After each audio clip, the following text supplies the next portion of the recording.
6. Are we running low on ideas for spending money? I wonder sometimes if our planners sit up thinking of ways to test our patience. Some of their projects are really amazing ones. The Community Development Program of the Department of Housing and Urban Development came up with a choice one. Baltimore has a well-known block, several blocks long, of strip joints, adult bookstores or pornography shops, peep shows and the like.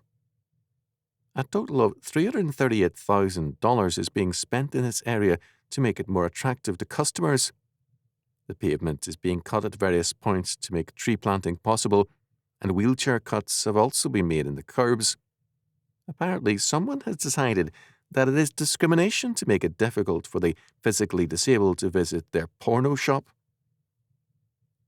The owner of one strip joint says, however, according to Human Events, May the 22nd, 1982, 2.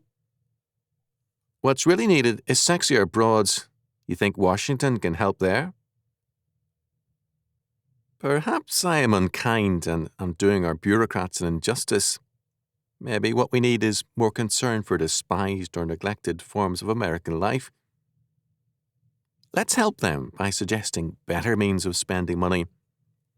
Why not park benches on Skid Row so that our unfortunate people there can have something beside the pavement to sleep on? Or is that too practical and worthwhile a suggestion?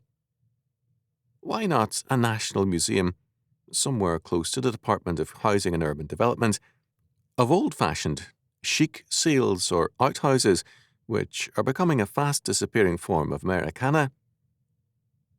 Has HUD no concern for our American past? For some of us old enough to remember the days between World Wars I and II, one of the most common aspects of American rural life was the farm mule. I don't understand why our Washington politicians do not erect a national monument to the mule. They have a lot in common.